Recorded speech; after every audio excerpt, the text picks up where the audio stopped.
Oh, hey guys. Hey, just taking a break here.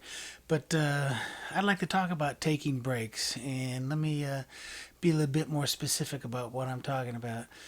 Let's talk about just taking a break from music offhand. And you wonder, do you need to take breaks from music? And, if you feel like you're getting a little burned out, you might want to take a break. Right now, I'm doing some building out in my property in the back, and you can see some of the pictures here. I'm clearing some area of the woods and leveling the ground out, and that's been a lot of fun. It's given me a chance to kind of get away from the studio a little bit and kind of clear my brain and maybe come back at it with a fresh approach. And maybe that might be something that you want to do, just to kind of take a break. And it's not necessarily necessary in all instances, of course, but sometimes if you just kind of feel like you're losing a little bit of inspiration or you're just not into it, well, maybe just kind of step back for a little bit and take a break. But let me talk about another area or two where you might want to consider taking a break. And let's just say you're doing a session and you've got a vocalist and they're trying to get a part down and they're having a little bit of difficulty hitting a certain note or catching a phrase.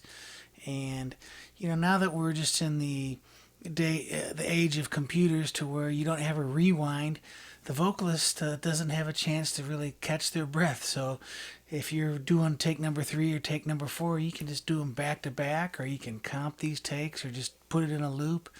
And so you may kind of actually wipe out your vocalist pretty quickly. And consider letting them go ahead and take a break.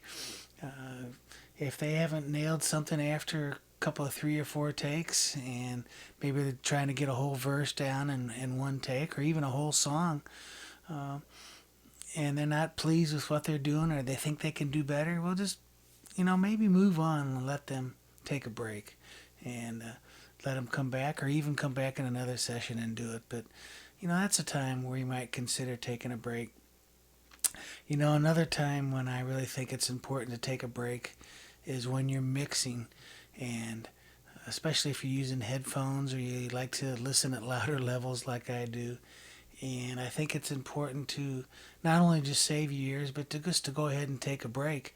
I find if I'm doing a mixing or listening to music for an extended period of time, trying to do something that I just go ahead and just set down my headphones or just kind of leave stuff on pause, and I'll just go walk outside or just walk around or get a glass of milk or a snack or whatever you like to do, and just kind of let your ears kind of take a break.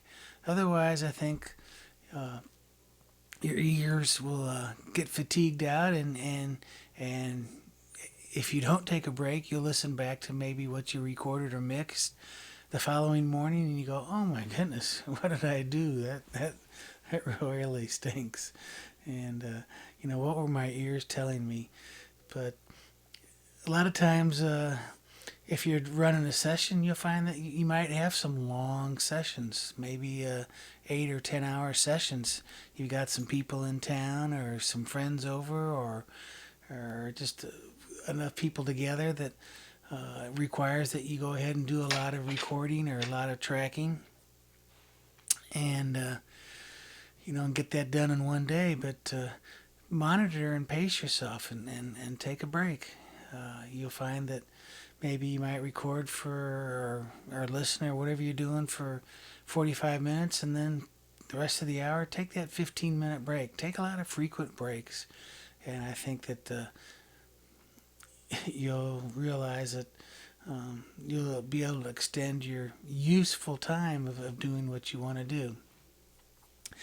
Well, at any rate, I think I'm going to take another break again. Uh, that just feels good, and I appreciate you guys checking into the videos. Subscriptions are going strong. I really appreciate it, and we'll see you later, guys. Take care.